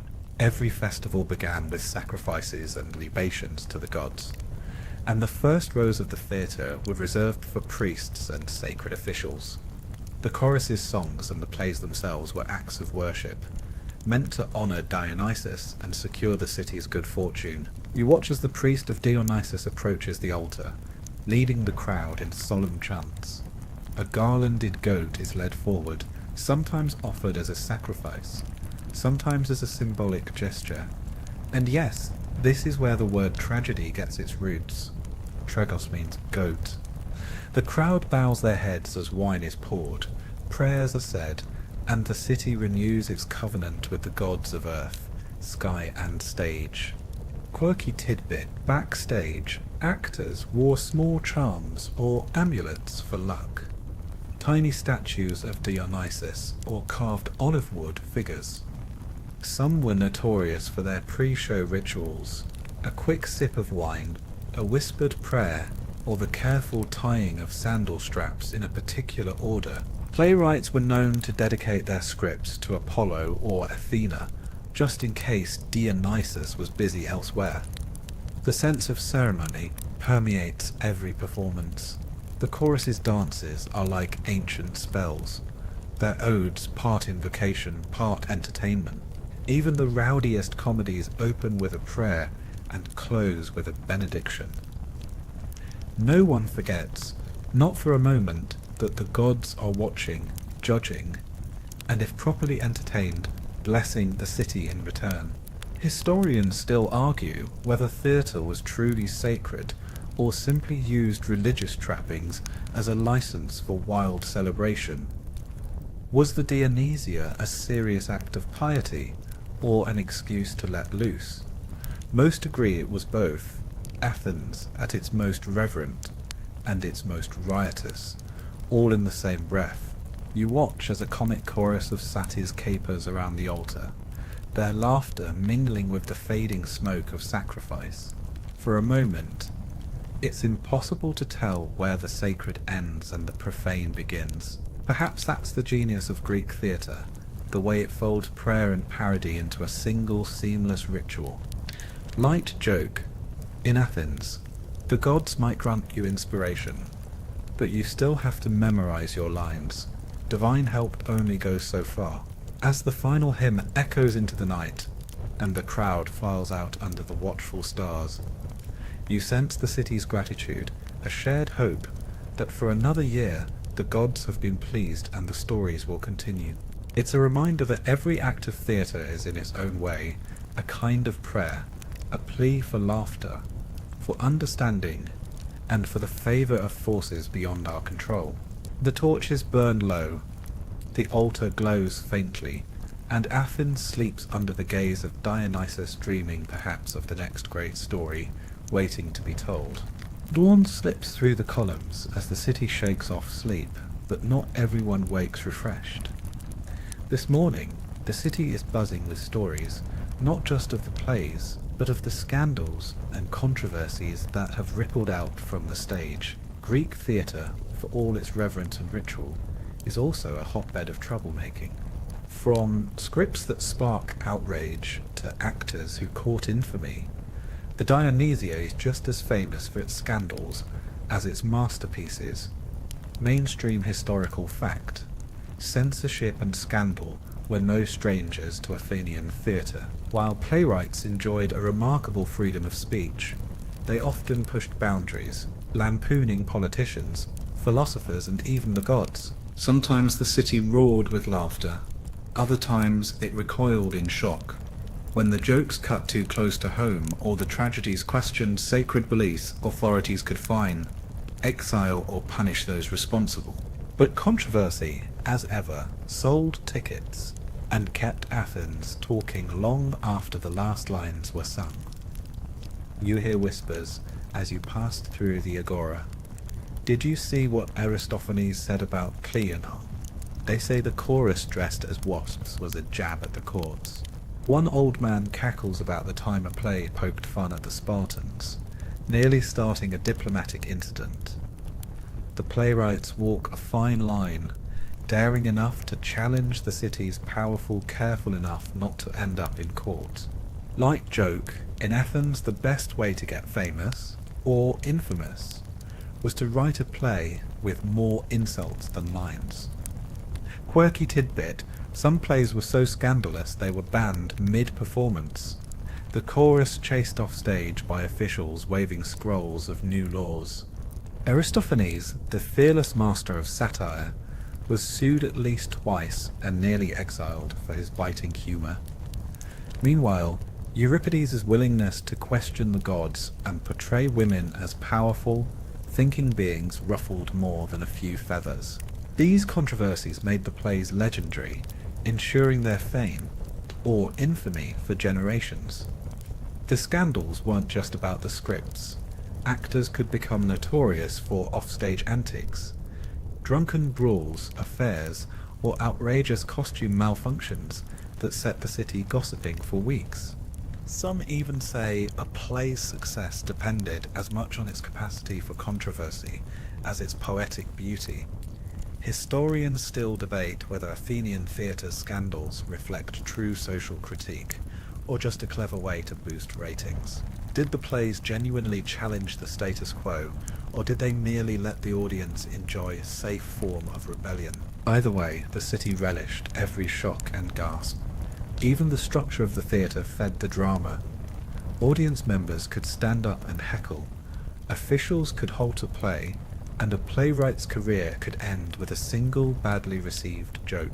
Yet, for every outrage, there were loyal fans, eager to defend their favourite provocateurs and spread the tales of their boldness across the city.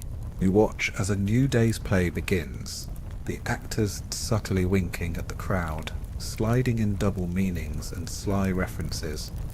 The chorus delivers lines with a knowing look. And somewhere in the back, a group of teenagers snickers, already planning the next day's gossip. As the sun climbs and the city's debates spill into the streets, you realize the true power of Athenian theatre. It is art as argument, laughter as protest, scandal as a public sport, a living, breathing thing that can't help but stir the pot, poke the powerful, and make the city confront itself with every new story. You wander home, half shocked, half amused, and wholly convinced that in Athens, scandal is just another act in the endless play of life. By midday, the city buzzes with new arrivals and strange accents, for the world of Greek theatre does not belong to Athens alone. Beyond the marbled columns and olive groves, troops of actors travel dusty roads, carting costumes and masks to distant towns. Tonight, you follow in their footsteps out past the city walls, where touring companies bring drama, laughter, and the gods themselves to crowds far from the great festivals. Mainstream historical fact: Greek theatre was not confined to Athens. As the fame of the Dionysia and its playwrights spread, so did the appetite for drama. Touring troupes of actors, sometimes professionals, sometimes bands of enthusiastic amateurs, set out to perform in neighbouring cities, tiny villages, and the great colonial outposts of Magna Graecia and Asia Minor. Some played in grand stone theatres, others set up makeshift stages in town squares or beside rural temples. Greek plays, their characters and themes, became part of the shared fabric of the Mediterranean world. You follow a band of actors bumping along in a creaky ox cart, their gear piled high. At a crossroads they're greeted by a local priest, and a few curious villagers. The play tonight might be a tragedy by Sophocles, or a bawdy farce borrowed from Aristophanes. There's a flurry of activity as a stage is marked out with ropes, masks are unpacked, and a chorus of local boys is recruited to fill out the ranks. Rehearsal is a blur of missed cues and costume malfunctions, but as dusk falls, a crowd gathers. Farmers, merchants, children, even slaves, all hungry for something out of the ordinary. Quirky tidbit. In remote regions, actors sometimes improvised or translated lines into local dialects, adding jokes or changing references so the stories would make sense for the audience. Sometimes a mythic hero became a local farmer, or the gods got new names. Some troops became so beloved that towns would compete to host them, showering the actors with gifts, feasts, and in one famous case, a live goat, which promptly escaped during the first act. The shows are rowdy, unpredictable, and deeply communal. Spectators shout advice to the actors, children sneak backstage, and sometimes an animal wanders onto the stage mid-performance, instantly upstaging the whole cast. In these moments, the line between audience and actor blurs, and everyone becomes part of the story. Light joke. In the provinces, the best way to end a dull scene is to let a goat loose. Instant applause guaranteed. Historians still argue whether these travelling performances were true to the Athenian originals, or something new altogether. Did the essence of Greek drama survive the journey, or was it reshaped by every village it visited? Perhaps that is the magic. The way a story told on the great stone stage finds new life in a dusty square, growing and changing with every telling. You watch as a makeshift chorus stumbles through their final dance, the audience roaring with laughter and approval. When the play ends, villagers gather around the actors, pressing gifts into their hands and begging for a song or a story to take home. The troupe packs up under the stars, already planning the next day's journey and the next eager crowd. As you drift away from the noise, you realize that theatre's true power is not just in the grand festivals, but in its endless journey, its ability to travel, adapt, and make every village, every field a stage. Long before radio or television, drama wandered by lantern light, linking strangers with the shared magic of words, laughter, and the wild hope that the gods might yet walk among them. The festival nears its end, but for a moment, look beyond the actors and the glare of fame. In the shadowy top rows of the theatre, in crowded market squares, in every humble house and grand estate, drama belongs to the people. The audience itself is a glorious mess of humanity, rich and poor, slave and senator, women in veils, soldiers off duty, and wide-eyed children hanging on every word. Tonight you settle in among them, feeling how Greek theatre shaped and was shaped by the everyday lives of the masses. Mainstream historical fact. Greek theatre was the great social leveller of its age. At major festivals, even the poorest citizens attended, with the city subsidizing tickets for those who could not afford them. Slaves and foreigners were permitted to watch, and while the best seats went to officials and priests, the cheap seats at the top welcomed everyone else. This blend of classes and backgrounds made the theatre a rare place where Athenian society mingled as equals, if only for a few hours. You look around and see children climbing into laps, peddlers sneaking sips of watered wine, soldiers still in their dusty uniforms. Women whisper behind their veils, and merchants pass small coins and fresh figs to their neighbours. An old man snoozes through the prologue. A young couple, hands entwined, shares their first laugh at an onstage joke. The chorus sings, and a ripple of excitement travels all the way to the back row, where the city's least privileged press together, eager for a glimpse of the gods and heroes. Quirky tidbit, the most enthusiastic fans sometimes became regulars.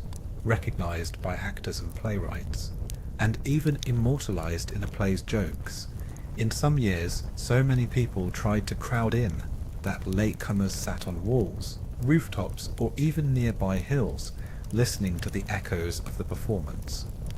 There are stories of slaves so devoted to theatre that they risked their master's anger just to catch the opening lines. The sense of community is palpable. During the festival, private grievances are set aside. Feuds and debts are for a time forgotten. The laughter, the gasps, the moments of shared silence weave a fabric of belonging tighter than any law. The city feels smaller, its people drawn together by the spell of story. Light joke, in Athens, the one place you're least likely to get robbed was the theatre. Every thief was in the audience. Historians still debate how radical this inclusiveness really was. Did the theatre truly give voice to all, or did it mostly reinforce the status quo? Perhaps both. What's certain is that for the length of a play, the lines of class, gender, and citizenship, the woes of kings and the jokes of slaves meet in the same space, echoing through the city and into the private dreams of its people. As the final play draws to a close, applause erupts from every corner, rich and poor, old and young.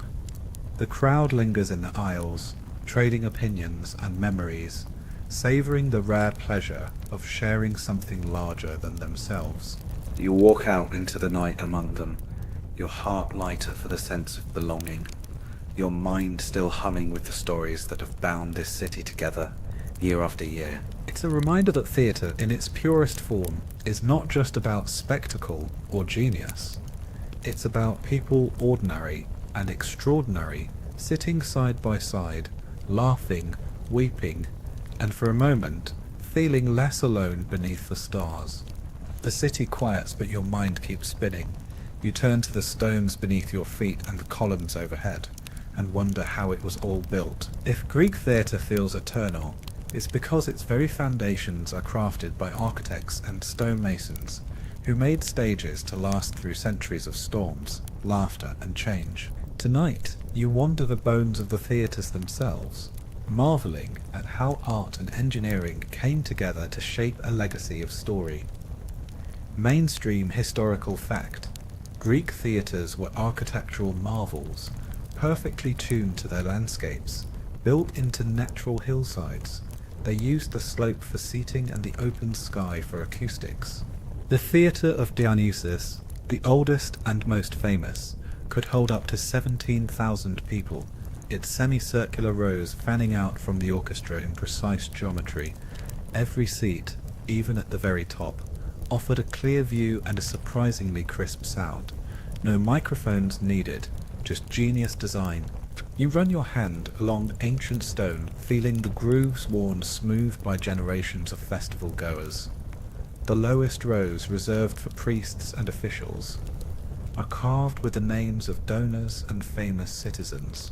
The upper tiers are simpler, more crowded, sometimes patched and repaired after earthquakes or years of wild celebration. The orchestra ring, once dirt and grass, is paved in marble. The stage building behind the actors is painted with scenes of palaces or temples, its doors the portals for kings, gods, and comedic chaos. Quirky tidbit: some theatres featured elaborate water drainage systems to prevent flooding during Athens' rare but dramatic rainstorms. A few even had removable wooden seats for extra festival goers, and at least one boasted a roof over the scheme, making it the envy of every actor on a rainy spring day. Historians still debate whether the true innovation was the seating, the acoustics, or just the clever use of the landscape. What's certain is that the theatres outlived empires, and the very stones became silent witnesses to centuries of drama. As you walk the rows, you see graffiti, ancient and modern. Tourists have carved names, lovers have etched hearts, children have left playful doodles. Every mark is a testament to the city's ongoing love affair with story. Sometimes a single seat is so worn you can picture its original owner, perched on the edge, heart pounding with anticipation, as the chorus begins to sing. Light joke. In Athens, you're not a true theatre fan until you've left a little scratch on the marble. Just try not to get caught by the priests. Today, many of these theatres still stand, their stones warmed by the same sun, their stages host to new generations of actors and dreamers. Modern performances echo the ancient ones. Shakespeare and Sophocles share the same wind, the same hush before the curtain rises. The stones are old, but the spirit is forever young. You sit in the silence, gazing out over the city, and realize that the greatest story of all may be the theatre itself, a place built for memory, for joy, for heartbreak, and for the endless pleasure of gathering together to witness the human adventure.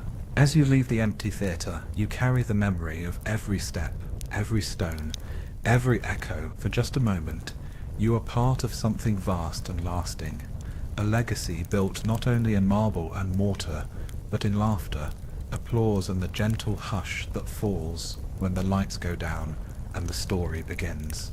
Dawn glimmers softly on Athens, painting gold across silent columns and half-empty wine jugs. The festival may be nearly over, but behind the painted masks and public bravado, another show is always in progress. The everyday drama behind the drama. Tonight you slip into the shadows backstage, joining the chorus of bustling stagehands, sleep-deprived actors, and frazzled playwrights. It's a world of nerves and hope, routine and surprise, a quiet counterpoint to the city's grand stage. Mainstream historical fact. The machinery of Greek theatre relied on dozens, sometimes hundreds of workers behind the scenes. Stagehands set up painted scenery, managed props, tended the torches, and operated the famed mechane. Choreographers drilled the chorus through endless hours of footwork, while musicians tuned their instruments to fill the air with melody. Actors and chorus members spent weeks in rehearsal, memorizing not just lines, but the intricate patterns of dance, music, and gesture that made Greek drama unforgettable. Backstage, the air is thick with nervous energy. The wardrobe mistress fusses over a trailing hem. A chorus leader whispers final reminders to a fidgety band of teenagers, eyes wide behind their masks. Playwrights pace, muttering to themselves, debating whether to risk a new joke or stick with the safe old lines. Someone is missing a sandal. Someone else is missing an entire costume. The gods may watch from Olympus, but here backstage, the stakes feel even higher. Quirky tidbit. The most famous actors developed superstitions, rituals for luck, lucky shoes, forbidden foods before a big scene. Some even swore by bizarre vocal warm-ups, humming like bees, croaking like frogs, or running laps around the scene. Before opening night, stories circulated about last-minute disasters and miraculous saves, a chorus member who fainted from heat, only to be revived by a splash of wine, or an actor who forgot his lines and simply sang nonsense, earning a standing ovation for sheer confidence. Light joke. In Athens, the quickest way to find out if you're really part of the theatre is to realise you've been sweeping the stage since dawn and still haven't seen the end of a play. Historians still argue whether the backstage camaraderie was a genuine fellowship or just a temporary truce forged in the fire of shared exhaustion. Sometimes actors became lifelong friends, sometimes bitter rivals. Many returned to ordinary life as bakers, merchants, or even politicians, carrying a secret pride that for a handful of days each year, they were part of the most storied tradition in the ancient world. You watch as the next performance teeters on the edge of chaos, but somehow through whispered cues and frantic costume changes, the show always goes on. A forgotten prop becomes a clever joke. A missed entrance is covered with an impromptu dance. Laughter and nerves mix behind the curtain, never seen, never celebrated, but always essential. Historians still debate whether the real theatre was on stage or back here, in the wings and workrooms, where memory, imagination, and a touch of madness turned simple stories into living, breathing myth. As you leave the chaos behind, slipping into the peaceful city streets, you realise that every performance, Every festival, every legend, owes as much to those out of sight as to those under the torchlight. It's a gentle reminder that the best stories, like the best lives, are made not just in grand gestures, but in the quiet, persistent efforts of the many who make the magic real. As the festival wears on, you notice the lines between myth and reality begin to blur. The stage is alive with heroes and monsters, gods and mortals, yet the stories they enact feel strangely familiar, echoes of real hopes, fears and follies in the Athenian streets. Tonight, the theatre doesn't just entertain, it retells and reshapes the legends that have woven themselves through Greek life for generations. You're swept up in tales older than the stones beneath your feet, yet as fresh as the day's gossip. Mainstream historical fact. Nearly every Greek play drew its plot from the myths and legends of old. Homeric epics, tales of the Argonauts, stories of gods meddling in mortal affairs. The tragedies revisited the cycles of the House of Atreus, the labours of Heracles, the journeys of Odysseus. Comedies borrowed and bent myth for satire, parody, and even gentle ribbing of the gods themselves. Playwrights were both keepers of tradition and bold reinventors, using well-known stories as a canvas for new ideas and contemporary commentary. You watch as an actor, crowned in gold leaves, becomes Oedipus, proud, doomed, heartbreakingly human. The chorus wails for Cassandra, who warns and is ignored. In the next play, a raucous group of gods bicker on Mount Olympus, their quarrels hilariously close to those of your neighbours. The audience nods in recognition or bursts into laughter. Even the children know the stories, their meanings running deeper with each retelling. Quirky tidbit. Sometimes the mythic material was tweaked for a political jab or a topical joke. Aristophanes, for example, once staged a play where Heracles is mocked for gluttony and Dionysus himself is cast as a coward. Audiences loved these reversals, delighting in seeing the mighty brought down to earth, or upended altogether. In tragedies, playwrights occasionally invented entirely new endings, giving doomed heroes one more chance, or sneaking in a flash of hope amid all the doom and gloom. Light joke. In Athens, if you were ever bored of your family's drama, you could always see a version of it, just with more togas and slightly more divine intervention on the stage.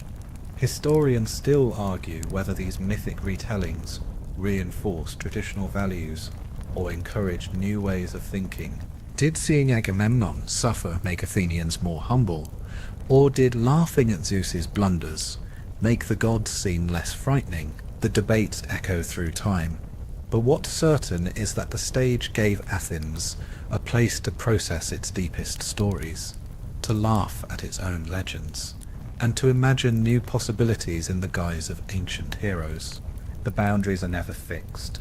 A myth told in one generation becomes the punchline of the next, the moral lesson of another. Through it all, the theatre remains the city's collective memory, a place where the wisdom and folly of the past are kept alive, not in marble, but in the living, shifting magic of performance. As the festival night deepens, and another myth is born again beneath the stars, you realize that every story told is a bridge between past and present, between dream and reality, between the world as it was and as it might be. The festival's last dawn glows faintly over the city, and the mood is both triumphant and bittersweet. You've seen so many plays, some that will echo through ages, others that might fade before the next moonrise. But for every legendary masterpiece, there are lost works, vanished scripts, and stories that survive only as fragments or memories. The sands of time are not kind to even the greatest dramas. Tonight, you sift through what remains, and wonder about all that's been forgotten. Mainstream historical fact. Of the hundreds, maybe thousands of plays written in Athens' golden age, only a tiny handful survive in full. The works of Aeschylus, Sophocles, Euripides and Aristophanes are treasured relics, preserved by chance, taste, and the labour of generations. Most playwrights are now only names. Many of their greatest triumphs exist only as titles, short quotations, or tantalizing summaries in ancient critics' works. The loss is staggering, a vanished world of wit, wisdom, and wild imagination. You pass a scribe in the agora, copying lines from a recent hit, careful not to smudge the ink. Theatres commission new scripts each year, and as fashions change, older plays slip out of memory. Some scripts are lost in fires, others simply rot in forgotten chests. Sometimes a script is borrowed for kindling, or recopied so poorly that its sense disappears. Scribes make mistakes or improve the lines with their own additions, and what remains is as much a puzzle as a performance. Quirky tidbit: rumours swirl of secret libraries or private collectors who hoarded forbidden or scandalous plays, scripts tucked away in temples, hidden in tombs, or spirited off to distant lands. Some say that a few lost masterpieces might still lie waiting in an untouched scroll jar, ready to surprise the world. Others believe that the greatest comedies or most daring tragedies were never written down at all, remembered only in the laughter or tears of their audiences.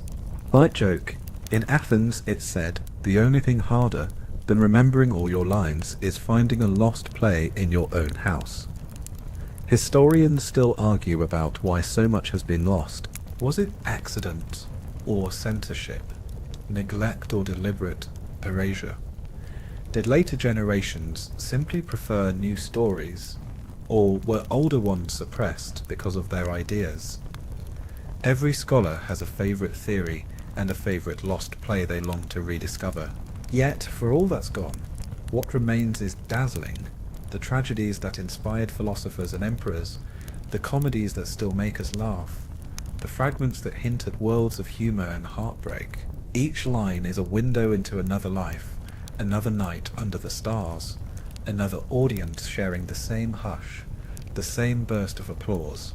You linger at the edge of the empty theatre, listening for echoes of voices long vanished. The city wakes, the festival's debris is swept away. But you carry with you the knowledge that every performance is, at heart, an act of faith, a hope that something will last, that the story will go on, even when the words themselves are gone. In Athens, the greatest drama is not just what endures, but what slips through our fingers, reminding us to listen closely, to remember fiercely, and to cherish every fleeting moment beneath the open sky. The festival's end does not bring silence. Instead, the streets fill with echoes of what you've seen, lines half remembered, tunes hummed softly, jokes and laments retold at every supper table. The truth is, ancient Greek theatre never really died. Its legacy has rippled outward, shaping worlds far beyond the shadow of the Acropolis. Tonight you wander through those echoes, tracing how the spirit of the old stage still dances in our own. Mainstream historical fact: Greek theatre's influence is everywhere. Roman playwrights copied its forms, Shakespeare borrowed its plots and tricks, and modern stages still light up with its stories. The concept of democracy owes much to Athens' culture of public debate, performance, and critique. Even the terms we use, tragedy, comedy, protagonist, are Greek. The legacy of the Dionysia, its masks and choruses, its debates and delights, is woven into Western art, politics, and ritual. You walk through a city far from Athens, maybe Rome, maybe London, maybe your own hometown, and see how the ancient stage lives on. Statues of comic and tragic muses overlook new theatres. Politicians perform for crowds with all the subtlety of a Greek chorus. Schoolchildren recite Antigone or Lysistrata in modern tongues. The old forms adapt. Tragedies are retold in film and television. Comedies become sitcoms and stand-up. Choruses become comment sections online. Rowdy as ever, just with fewer figs thrown. Quirky tidbit: the Olympic Games once revived ancient Greek drama as part of their festivities. Some modern festivals still perform Sophocles in ancient amphitheatres, with actors and audiences travelling across continents for the thrill of a story told under open sky. In Japan, no theatre borrowed Greek masks. In Bollywood, sprawling ensemble casts nod to Athenian choruses. It seems every culture wants a piece of the Dionysian magic. Light joke. If you think bad reviews are new, think again. Ancient Athens practically invented the cranky critic. Aristophanes would have fit right in on social media. Historians still debate how much of this influence is direct, how much is the shared need for story, spectacle, and collective catharsis. Did the Greeks invent theatre as we know it, or just give a name and a frame to what every community has always done? Either way, the Acropolis's shadow stretches long, and its spirit lingers wherever humans gather to laugh, weep, and watch each other on stage. You pass a modern playhouse and glimpse actors rehearsing by lamplight, a director muttering about chorus timing, a crowd buzzing with anticipation. You realise that for all our screens and speakers, the magic is the same. The hush before the first line, the laughter that rolls through a crowd, the feeling just for a moment that you are part of something vast and old, and wonderfully alive. As you head home, the words and rhythms of the festival follow you, a living thread tying past and present, Athens and everywhere, in one long, sleepless, ever-renewing night of story. The stars are paling over Athens, and the city finally exhales. As you stroll the empty theatre rows, you realise that Greek drama was never just about gods and kings, masks and marbled seats. It's always been about something gentler, stranger, and closer to home. The curious way stories shape the way we dream. The festival is over, but in the hush that follows, you notice the true legacy of ancient theatre, how it slips into your imagination, colours your sleep, and stirs your thoughts as the night deepens. Mainstream historical fact, the Greeks believed in the power of dreams, and the theatre was thought to shape and even inspire the visions that visited you at night. Poets called the Muses to guide their words, and ordinary Athenians offered prayers that a good play would linger into their sleep. The lines of drama, repeated by children and whispered in private, became the raw material of dreams. Many believed the stage and the dream world were woven from the same cloth, each feeding the other with images, hopes, and warnings. You walk slowly, the last echoes of chorus and flute drifting on the dawn breeze. Some say that after a great tragedy, the city's dreams were heavier, haunted by kings and omens. After a riotous comedy, people woke laughing, the music still fizzing in their ears. Playwrights themselves claimed inspiration came in dreams, stories gifted by the gods in the quiet hours before sunrise, which they scribbled down before the day erased them. The dividing line between waking and dreaming was always thin in Athens. Quirky tidbit, it was common to tuck a snippet of verse under your pillow, just in case the words would bring good dreams, or even a solution to a problem. Superstitious actors kept tokens from performances on their bedside tables, hoping for a visit from the Muses. The city's wise women and philosophers argued over which stories brought restful sleep, and which stirred up nightmares. Some even blamed sleepless nights on poorly chosen plays. Light joke, in Athens, if you dreamed you'd forgotten your lines, you probably just needed another festival, and maybe a new mask. Historians still argue whether drama was a kind of therapy, a ritual cleansing, or just a grand distraction from everyday cares. Did the festival help people sleep better, or fill their minds with restless dreams? Did all those comedies and tragedies plant seeds of wisdom, or simply a fondness for gossip? In the end, perhaps the answer is as mixed as Athens itself. As you leave the theatre for the last time, the city is quiet, but something lingers, a sense that the stories live on in every heart and mind, drifting through the night, reshaping the dreams of everyone who listened. The greatest legacy of the Greeks may not be the marble seats or the immortal lines, but the gentle invitation to carry stories with us into our deepest, softest hours, where memory, myth, and the hush of history blend into one. Now the city falls utterly silent, and your breath is slow, steady, wrapped in the velvet hush that comes just before sunrise. The world of gods, heroes, laughter, and longing fades into softness, leaving only the gentle thrum of your own pulse, and the memory of 1,000 voices blending in song. The marble theatre behind you is empty, but the stories it held still shimmer in the cool air, whispering that you're not alone, not tonight, not ever. Let your thoughts slow and lengthen, floating gently between waking and dreaming. Feel the warmth of ancient stones beneath you, the hint of a breeze lifting your hair, the far-off echo of flute and chorus carrying you deeper into rest. There are no crowds here, no applause, just the deep comfort of being part of something so old and so human that it gently cradles your worries and hushes the world. As you drift, let every character, every line, every chorus rhyme dissolve into a single soothing quiet. There is nothing you need to do, nothing to solve, just this gentle passage into sleep. Even if stray memories linger, snatches of poetry, the shimmer of torchlight, a flash of laughter, let them drift softly, like petals on a stream, pulling you deeper into the gentle dark.